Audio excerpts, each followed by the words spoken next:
"We're a useless old man. Get out!" That's what my son screamed before slamming the door in my face. I didn't argue.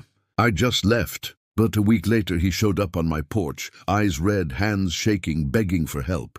I let him in, but not without a plan. Before we continue, subscribe to the channel and tell us where you're listening from in the comments. My name's Robert Mitchell. Most folks call me Bob. I'm 67 years old, retired construction foreman from Spokane, Washington. Worked hard all my life, raised a family, did everything I thought a good father should. And for what? To stand in my son David's living room, being told I wasn't welcome anymore. The morning had started normal enough. I was drinking coffee on my back porch, watching the sunrise paint the sky pink over the pine trees. My little ritual since Mary passed 3 years ago. Cancer took her quick. Too quick for goodbyes, too quick for me to figure out how to be alone after 42 years of marriage. The phone rang. David's number. My heart did that little jump it always does when one of my kids calls.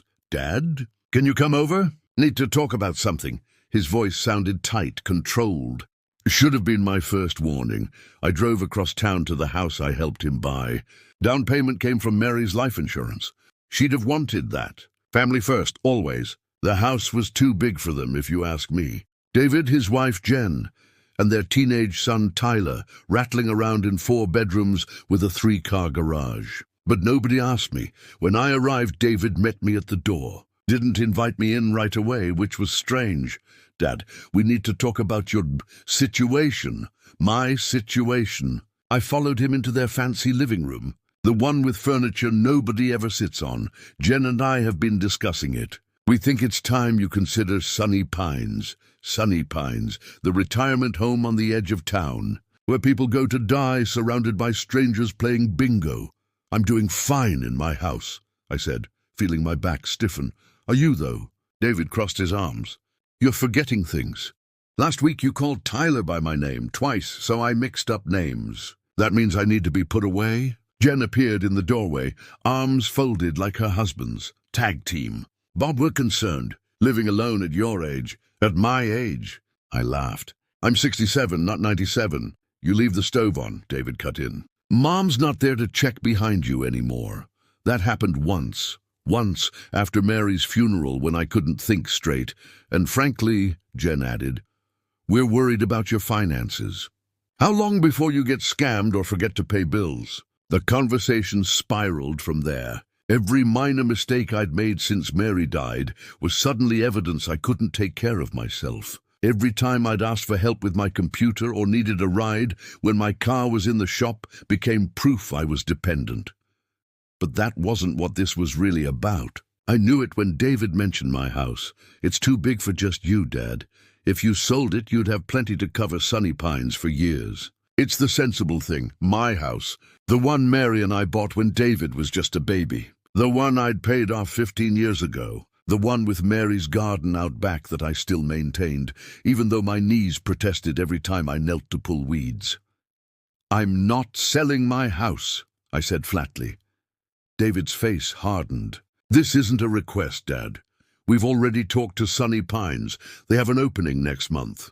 "You did what?" "It's for your own good," Jen chimed in. "Tyler needs his own space too. If you sold your house, we could convert the basement into a proper apartment for him." And there it was. They wanted my house for Tyler, my grandson, who barely spoke to me anymore, who was always too busy with sports or video games when I came over. "No," I said, standing up. "Absolutely not." David's face flushed red. "Dad, be reasonable." "Reasonable? You make plans to put me in a home without even talking to me, and I'm supposed to be reasonable." "You're being selfish," Jen snapped. "As usual, selfish." The word hit like a physical blow.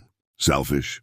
Images flashed through my mind, working double shifts when David was little to pay for braces, skipping vacations so he could go to soccer camp, co-signing his first mortgage when his credit wasn't good enough. The money I'd given them for Tyler's private school when David lost his job 3 years back. "I have never been selfish with you," I said quietly. "Not once in my life," David rolled his eyes. Actually rolled his eyes like I was an unreasonable child. "Here we go with the martyr routine. I sacrificed everything for you. Nobody asked you to, Dad. David! I felt something inside me crack.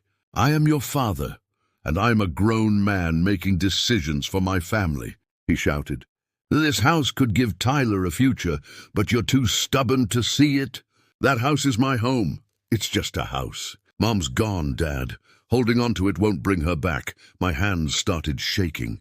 You don't get to tell me how to grieve your mother. Oh, for God's sake, David exploded. You're a useless old man. Get out. Get out of my house if you won't listen to reason. The room went silent. Even Jen looked shocked. I stared at my son, this stranger wearing David's face, this man who'd just called his father useless, who'd decided my home was less important than his son's basement apartment.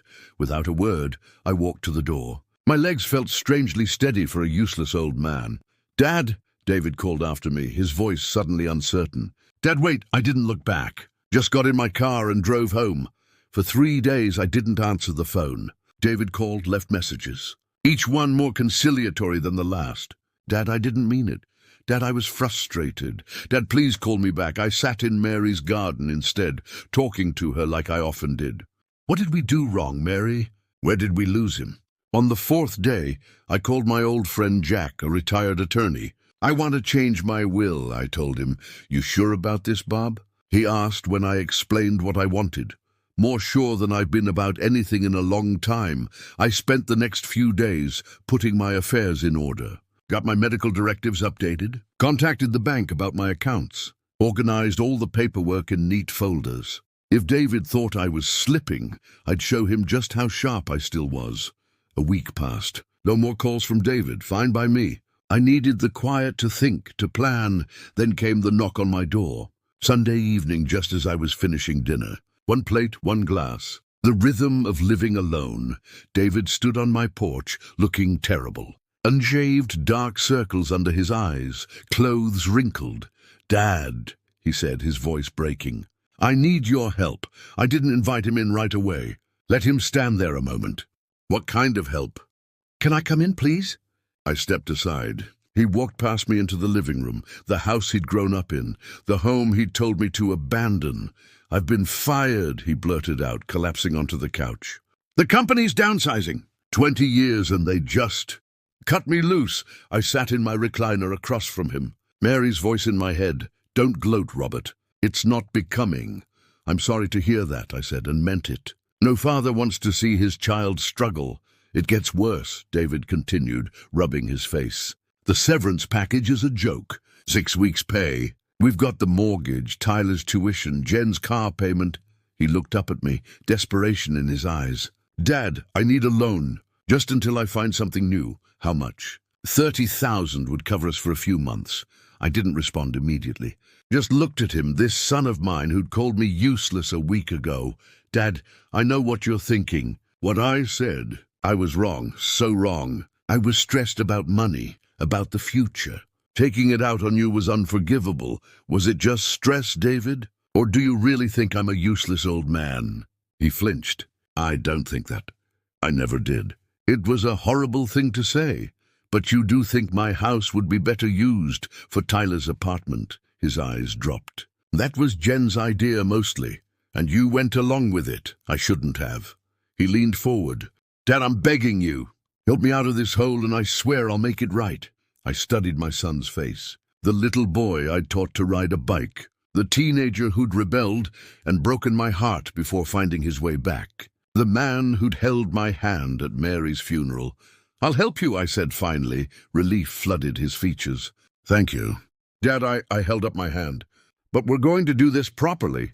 I'll have Jack draw up a formal loan agreement. Interest, repayment schedule, the works. His relief dimmed slightly. You don't trust me? This isn't about trust, David. It's about clarity. No misunderstandings, no resentments down the road. He nodded slowly. That's fair. And something else, I added. While you're looking for work, I could use some help around here. The gutters need cleaning, and the back deck needs to be restained. You want me to work for the loan? I want you to remember that your useless old man still has value. That this house you're so quick to sell out from under me is worth maintaining. The words hung between us, heavy with meaning. David had the grace to look ashamed. I deserve that, he said quietly. And yes, I'll help. Whatever you need, I nodded, suddenly tired. Come back tomorrow. We'll go to Jack's office, sign the papers, and I'll write you a check. He stood, hesitated, then stepped toward me. For a moment I thought he might try to hug me, but he stopped short. Dad, I really am sorry. I know you are, son. After he left, I sat in the quiet house, wondering if I'd done the right thing. Mary would have forgiven him instantly, no strings attached. But Mary had never been called useless by her own child. The next morning, David arrived early. Clean-shaven, pressed shirt, the son I remembered. We drove to Jack's office in silence. The loan agreement was straightforward. 3 years, modest interest, monthly payments after David found new employment. This is very generous. Bob, Jack said as we signed the documents. It's what family does, I replied, watching David from the corner of my eye. They help each other through hard times. We went to the bank next. I withdrew the money from my emergency fund, the one Mary and I had built over decades of careful saving. As I handed David the check, our eyes met. I won't let you down, Dad, he said. I hope not, I answered. Because this is the last time. He looked startled. What do you mean? I mean, I've changed my will, David. The house, the remaining savings, it's all going into a trust. If anything happens to me, the trust will pay my expenses. Whatever's left goes to charity. His face paled. You're cutting me out. I'm protecting myself, I corrected him, from being seen as nothing but a bank account and a house to inherit. Dad, that's not... Actions have consequences, son. You showed me exactly what you think of me last week. If you want to change my mind, you've got work to do. He swallowed hard. I understand. We drove home, the silence heavier now. At my house, he helped me out of the car, a gesture he'd never bothered with before. I'll come by tomorrow to start on those gutters, he said. I nodded. I'll make lunch. As I watched him drive away, I felt no triumph, no vindication, just a tired sadness that it had come to this, that it had taken the fear of losing his inheritance to make my son treat me with respect. Mary would say I was being too hard on him. Maybe she was right. But Mary wasn't here to see the coldness in his eyes when he'd called me useless, to feel the sting of being disposable after a lifetime of sacrifice. Tomorrow David would clean my gutters. Next week he'd stain the deck. Small steps toward rebuilding what had been broken. I didn't know if we'd ever fully repair it, if I'd ever trust him completely again. But I did know one thing as I walked back into my empty house. I wasn't useless. And I wasn't giving up my home until I was good and ready. Sometimes loving your child means teaching them that you deserve to be loved too. The uneasy peace between David and me lasted about 3 weeks. Every weekend, he'd show up at my house, work on whatever project I'd lined up, and we'd share an awkward lunch afterward. Polite conversation, careful topics, like strangers trying to be friends. During the week, I'd get updates on his job search, interviews that went well, promising leads, always delivered with that hint of desperation, reminding me of the $30,000 sitting between us. It was during the 4th weekend that I noticed something odd. David was on my computer, supposedly looking up instructions for fixing the leaky bathroom faucet. I walked in with 2 glasses of lemonade and caught him minimizing a screen when he heard me. Find what you needed? I asked, setting his glass down. Yeah, got it. His smile was too quick, too practiced. The same smile he'd used as a teenager when I caught him sneaking in past curfew. I let it go. But that night after he left, I checked my browser history. Property values in my neighborhood, retirement home costs, and something that made my blood run cold. Legal grounds for declaring parent incompetent. Mary's voice in my head was sharp this time. Pay attention, Robert. I started watching more carefully. The next weekend, David brought Jen along. First time since our blow-up. She was all smiles and concern. Bob, you're looking thin. Are you eating properly? Her eyes scanned the kitchen, noting the single plate in the dish drainer, the half-empty refrigerator. I manage, I said. We worry about you, she said, touching my arm. Living here all alone. I noticed her gaze lingering on the family photos. The antique clock that had been Mary's grandmother's. Cataloguing, assessing value. David mentioned, you've been forgetting things, she continued. I looked at my son, who suddenly found the floor fascinating. Did he now? Strange, since my memory seems just fine. He said you couldn't remember where you put your car keys last week. That he found them in the refrigerator. My keys had never been in the refrigerator. Not once in my life. Is that what he told you? I kept my voice neutral. Dad, David cut in, you know how you get confused sometimes? The hairs on the back of my neck stood up. This wasn't concern. This was groundwork. That night I called Jack again. They're setting me up, I told him, making it sound like I'm losing my mind. Jack was quiet for a moment. You think they're after the house again? The house, whatever's left of my savings. I don't know. You want me to talk to David? No, I said, looking out at Mary's garden, silver in the moonlight. I want to see how far they'll go.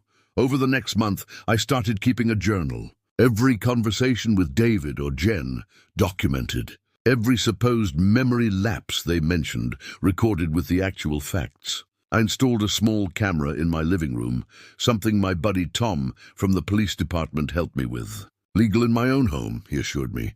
David's help around the house changed too. He started moving things, not obviously, just small adjustments. My reading glasses that always sat on the coffee table would be on the bookshelf. The sugar that belonged in the pantry would be in the refrigerator. Dad, the sugar was in the fridge again, he'd say when he found it, making sure Jen heard. Remember we talked about keeping food items in their proper place? It was subtle, almost admirable in its calculation. Then came the pharmacy incident. David offered to pick up my blood pressure medication. I'll swing by after my interview tomorrow, he said. No need. I can get it myself. It's on my way, Dad, no trouble, I agreed reluctantly. 2 days later, I got a call from Dr. Wilson's office. Mr. Mitchell, we're concerned about your request for additional medication. The dosage you're asking for could be dangerous. What request?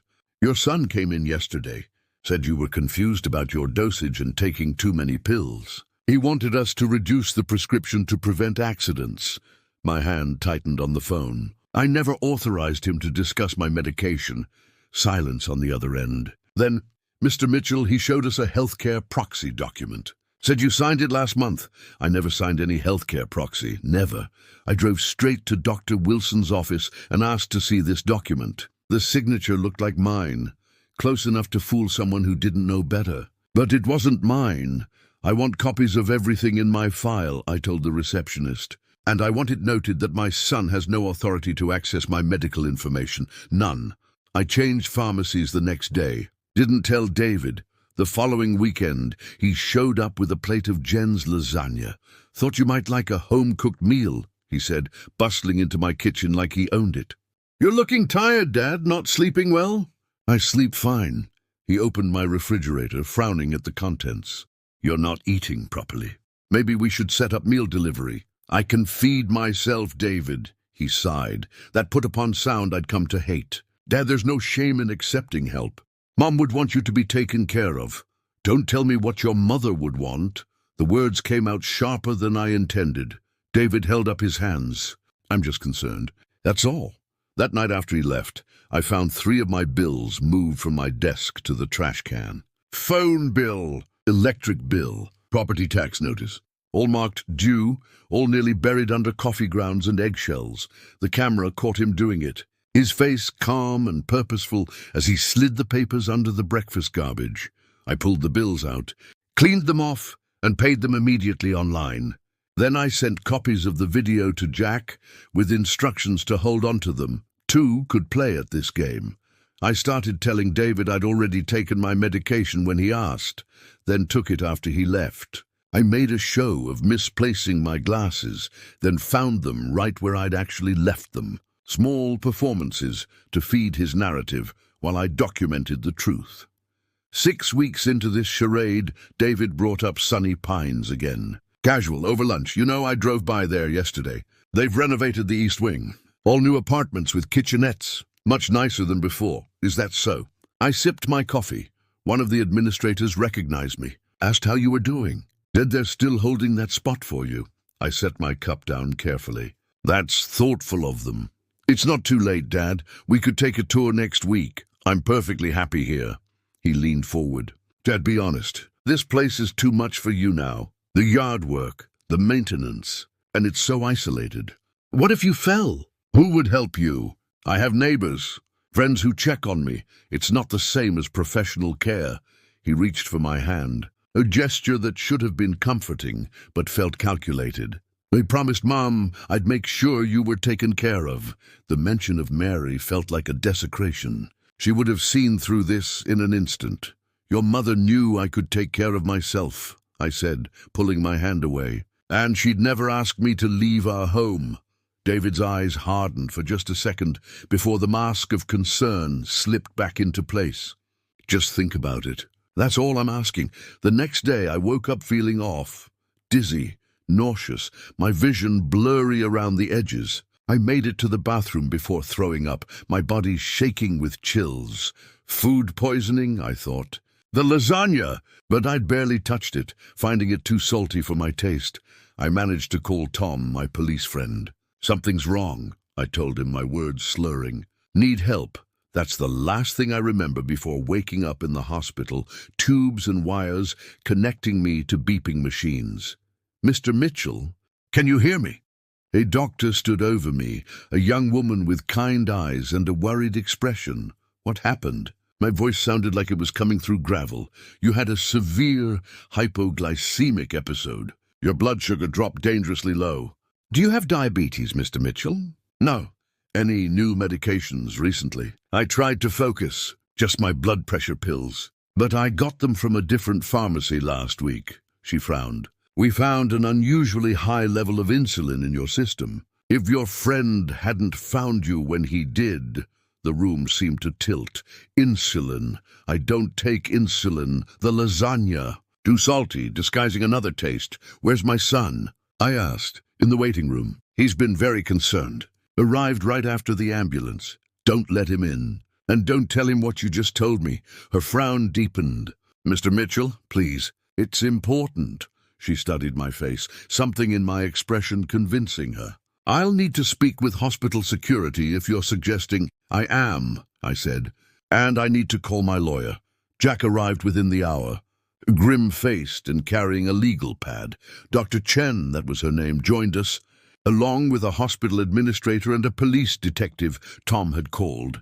I told them everything. The faked medical proxy, the moved bills, the planted evidence of memory problems, and now the suspicious timing of my illness after eating food David had brought. We'll need to run tests on any remaining food in your home, the detective said, and review the security footage you mentioned. I want a restraining order. I told Jack, against both David and Jen, and I want to press charges if that lasagna was tampered with.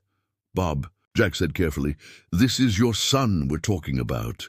I know exactly who he is, I said, the monitors beeping as my heart rate increased. He's a man who called me useless to my face, who tried to have me declared incompetent, and who may have just tried to put me in the hospital, or worse, to get his hands on my house. Dr. Chen cleared her throat. The insulin dose wasn't high enough to be fatal, not for someone without diabetes, but it was enough to create symptoms that could be interpreted as confusion, disorientation. Building a case, the detective finished, making it look like you couldn't care for yourself. I closed my eyes, suddenly exhausted. The betrayal was complete now. My own son, my only child. I want to see him, I said finally. They all exchanged glances. Are you sure that's wise? Jack asked. I need to look him in the eye, I said. I need to know if he was willing to poison his own father for a 3-bedroom house with a nice garden. They reluctantly agreed with conditions. The detective would be in the room, hospital security outside the door, Jack hovering nearby. David rushed in, face arranged in a mask of concern that didn't reach his eyes. Dad, thank God you're awake. We've been so worried. I asked quietly, Jen and me. She's getting coffee. Dad, what happened? The neighbor said you collapsed. I studied him, this stranger wearing my son's face, looking for any sign of remorse, any flicker of genuine concern. The lasagna, I said simply. Did Jen really make it? Something flashed across his face. Alarm, guilt? Of course she did. Why? Because it had insulin in it, David. Insulin that nearly killed me. The blood drained from his face. That's impossible. There must be some mistake. Like the mistake of forging my signature on a healthcare proxy. Or moving my bills to the trash so I'd miss payments. Or telling Jen I put my keys in the refrigerator when I never did. He took a step back. Dad, you're confused. This is exactly what we've been worried about. I have it all on camera, David.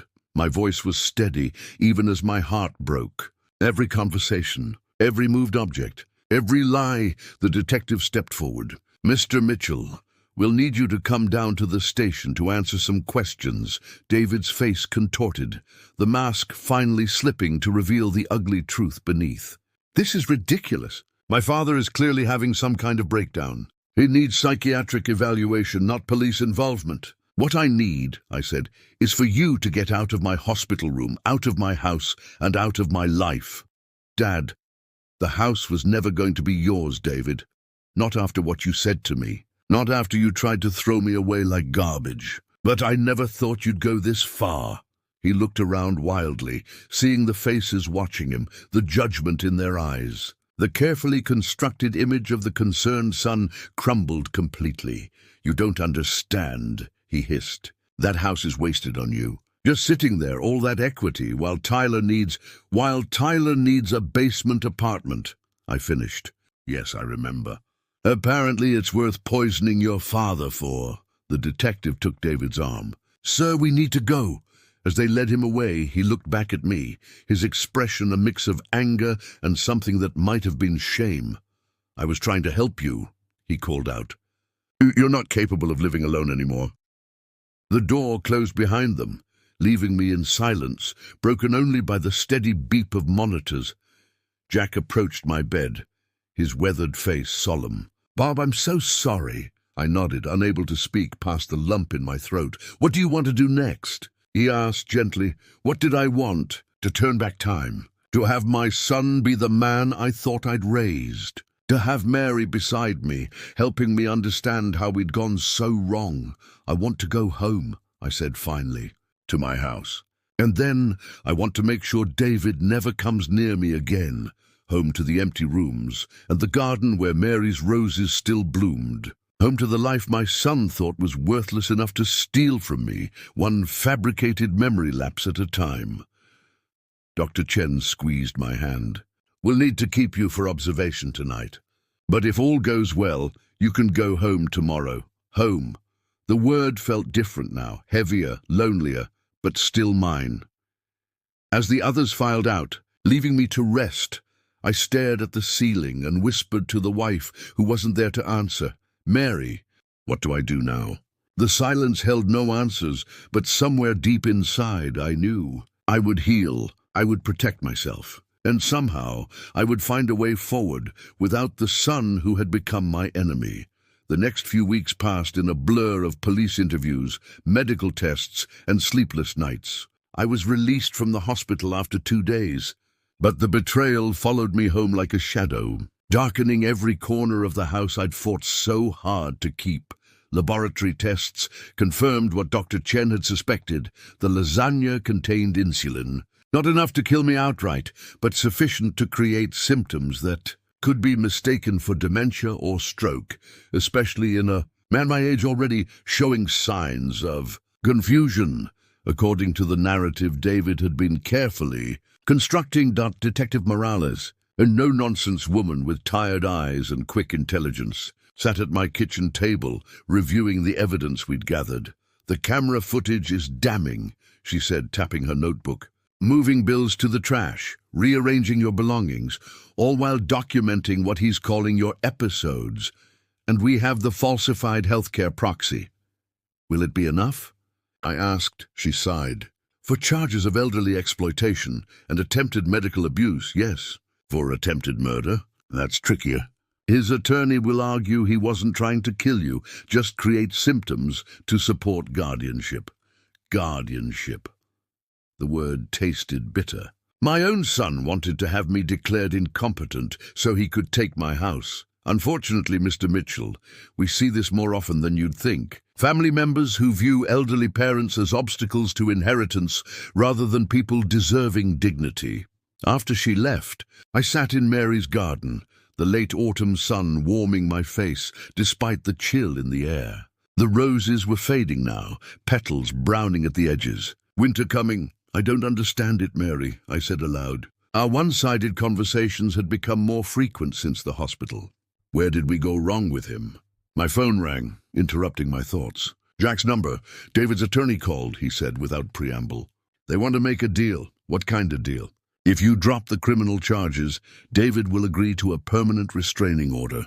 No contact, no attempts to challenge your competency, no claims against your estate. I laughed, a harsh sound in the quiet garden. He tries to poison me, and his big concession is to leave me alone. How generous. Bob, Jack's voice softened. Going to trial will be brutal. They'll attack your memory, your health, your mental state. They'll make you relive every moment of this betrayal in excruciating detail. And if we don't go to trial, David walks away, free to try again with someone else's parent. Maybe Jen's mother when she gets older. Is that what justice looks like, Jack? The silence stretched between us. It's your decision, he said finally. But whatever you choose, it won't bring back the son you thought you had. That night I couldn't sleep. Paced the house instead, touching the familiar walls, the furniture Mary had picked out decades ago. In our bedroom, still our bedroom in my mind, I opened her side of the closet. Her clothes were long gone, donated after her death, but the shelf above still held her keepsake box. Inside, beneath old photographs and dried corsages, I found the letter, the one she'd written when David was born. Yellowed now, the ink fading, but her handwriting still clear and graceful. To our son David, it began. Today you made us a family. Your father cried when he first held you, great happy tears that surprised even him. He's already planning all the things he'll teach you, all the ways he'll make sure you grow into a good man. Know that whatever happens in this unpredictable life, your father's love is the most constant thing you will ever have. I carefully folded the letter and returned it to the box. Mary had been wrong about one thing. My love hadn't been enough. The preliminary hearing was scheduled for a Tuesday morning in early December. Cold rain lashed the courthouse steps as Jack helped me navigate through a small crowd of reporters. Elder abuse cases rarely made the news, but the attempted poisoning angle had caught media attention. Inside, the courtroom felt too warm after the chill outside. I removed my coat, straightening my tie, the blue one Mary had given me for our last anniversary together. Armor of a sort. David and Jen sat at the defense table, neither looking in my direction. David wore a suit I recognized, the one I'd helped him buy for job interviews after college. Jen clutched a tissue, dabbing occasionally at dry eyes. Their attorney, an expensive-looking man with silver hair and a practiced expression of concern, approached Jack before proceedings began. My clients are willing to accept responsibility for certain misunderstandings, he said smoothly. In exchange for reduced charges, perhaps disorderly conduct and trespassing? Jack looked to me. I shook my head. We'll let the evidence speak for itself, Jack replied. The judge entered and the formal dance of justice began. Detective Morales testified first, presenting the video evidence from my home. The screen at the front of the courtroom showed David clearly moving my bills to the trash, rearranging my belongings, then later discovering them in the wrong places with performative concern. David stared at the floor as his methodical campaign unfolded for all to see. Jen's tissue dabbing became more frequent, more genuine. Dr. Chen testified next about the insulin found in my system, explaining the effects it would have on someone without diabetes. The symptoms, confusion, dizziness, slurred speech, could easily be mistaken for signs of cognitive decline, especially in an elderly patient, and would these symptoms support a claim of incompetence? The prosecutor asked. If documented over time, yes. Many families seek guardianship based on similar presentations. When it was David's attorney's turn, he focused on my age, my living alone, my supposed history of forgetfulness. Isn't it possible, Dr. Chen, that Mr. Mitchell Sr. has experienced genuine memory issues that his son was rightfully concerned about? Dr. Chen's response was measured. The medical record shows no indication of cognitive decline. Mr. Mitchell's primary physician reports him to be in excellent mental health for his age. The morning stretched into afternoon. The evidence mounted. The forged healthcare proxy, the pharmacy records, the insulin-laced lasagna. Finally, it was my turn to testify. As I walked to the witness stand, I passed close to David for the first time. Our eyes met briefly. What I saw there wasn't remorse, but something harder, resentment, as if I were the one who had betrayed him by refusing to play my assigned role of declining dependent father. The prosecutor guided me through my testimony gently. I described the initial confrontation, the "you're a useless old man" moment that had started it all. The loan David had requested. The careful documentation I'd begun keeping when I suspected his intentions. "Why did you install cameras in your home, Mr. Mitchell?" she asked. "Because I didn't recognize my son anymore," I said simply. The boy I raised would never have called me useless, would never have tried to take my home. I needed to know who he'd become.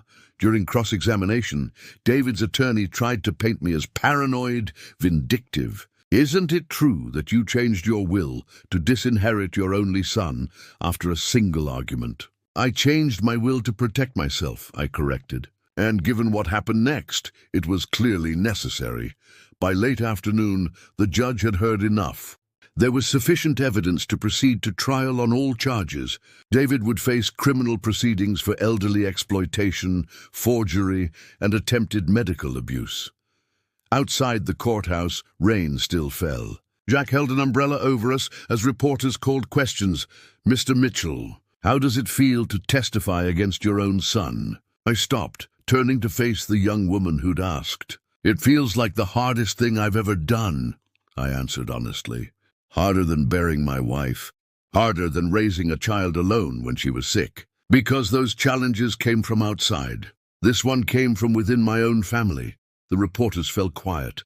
Pens poised. "If there's one thing I want people to understand," I continued, surprising even myself with the steadiness of my voice, "it's that growing older doesn't mean surrendering your dignity. It doesn't mean your home and your choices suddenly belong to your children. Respect isn't something that expires when you reach a certain age."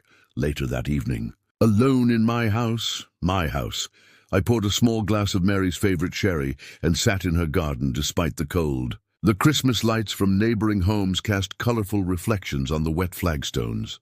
My phone rang. Caller ID showed a number I didn't recognize. "Mr. Mitchell, this is Isabella Chen, Dr. Chen from the hospital." "Dr. Chen, hello." I was surprised to hear from her outside of medical or legal contexts. "I hope you don't mind me calling. They got your number from Detective Morales." She paused. "I wanted to check how you're doing after today's hearing." "I'm managing," I said, touched by her concern. "One day at a time. The reason I'm calling..." Another pause. "My father passed away last year. He was also stubborn about staying in his home, refusing help even when he needed it. I didn't handle it well. I pushed too hard, made decisions he wasn't ready for." I listened, hearing the regret in her voice. "Before he died, we reconciled. But it took both of us recognizing where we'd gone wrong. Him admitting he needed some help, me admitting he deserved autonomy." "Why are you telling me this?" I asked softly. "Because after what I witnessed with your son, I worry you might close yourself off entirely. Refuse connection with anyone for fear of being vulnerable again." Her words hit uncomfortably close to home. Since the hospital, I'd been declining invitations from friends, avoiding my usual coffee shop, retreating further into solitude.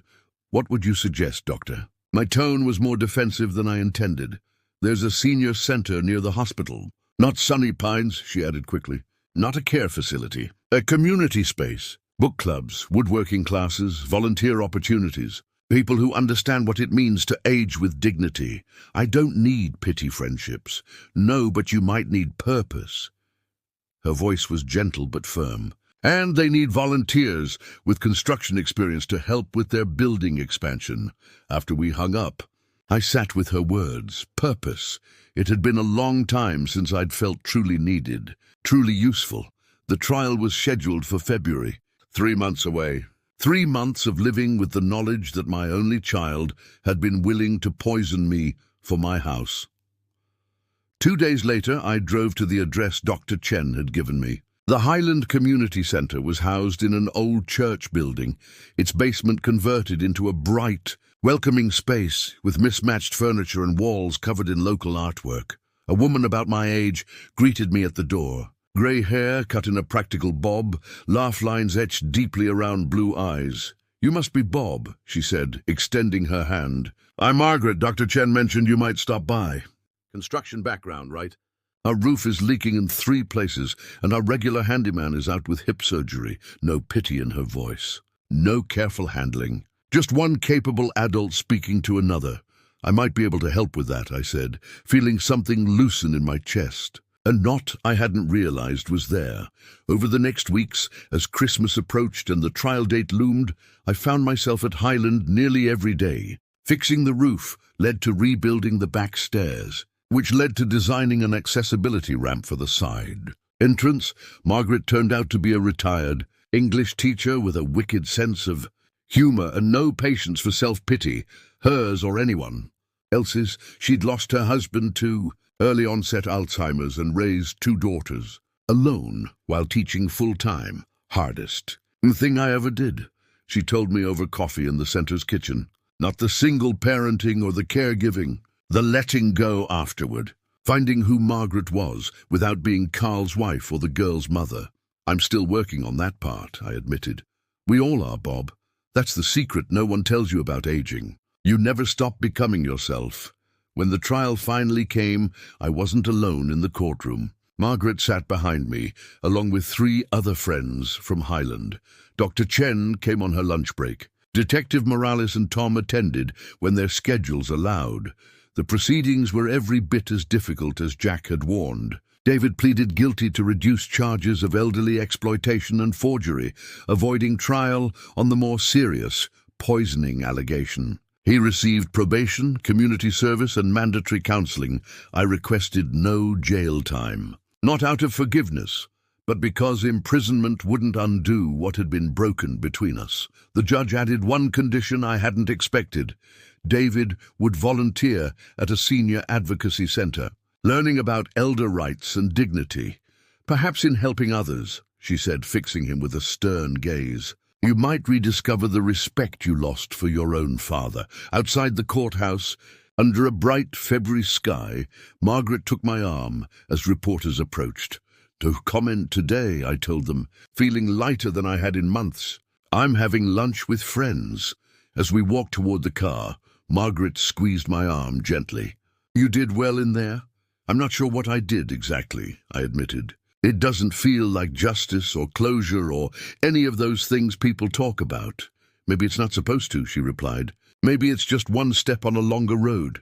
That evening, I sat in Mary's garden. The roses were dormant, but new buds were forming on the branches, promise of spring to come. "I miss you, Mary," I said to the quiet air. "Every day. But I think I'm finding my way." My phone buzzed with a text message. David's number, the first contact since the trial. "Dad," it read, "I don't expect forgiveness. I don't deserve it. But I want you to know I'm starting counseling tomorrow. Too late to fix what I broke, but maybe not too late to understand why I broke it." I didn't respond immediately. Wasn't sure I ever would. Some bridges once burned can't be rebuilt. But the message itself felt like a small recognition of the damage done. A first step on his own longer road. As darkness fell, I went inside to call Margaret. We'd planned to visit the art museum that weekend, something Mary and I had always enjoyed. Life continuing, different but not ended. I looked around my home, still mine, still filled with memories both painful and precious. The betrayal had changed me, hardened some edges while softening others. I was not the same man who had stood in David's living room, being called useless. That man had defined himself by his role as father, provider, protector. This new version of me was still taking shape. Friend, volunteer, survivor, a man who had learned the hard way that standing up for his own dignity wasn't selfish, but necessary. If there was a lesson in all this pain, perhaps it was that simple. We teach people how to treat us by what we accept, what we forgive, and what we refuse to tolerate. Even especially when those people are family. I picked up the phone and dialed Margaret's number, smiling at the sound of her voice. Tomorrow would bring its own challenges, its own joys. For tonight, it was enough to know I wasn't facing them alone. If you enjoyed this story, please like this video, subscribe to the channel, and share your thoughts in the comments. For the next story, click the box on the left. Thank you for watching.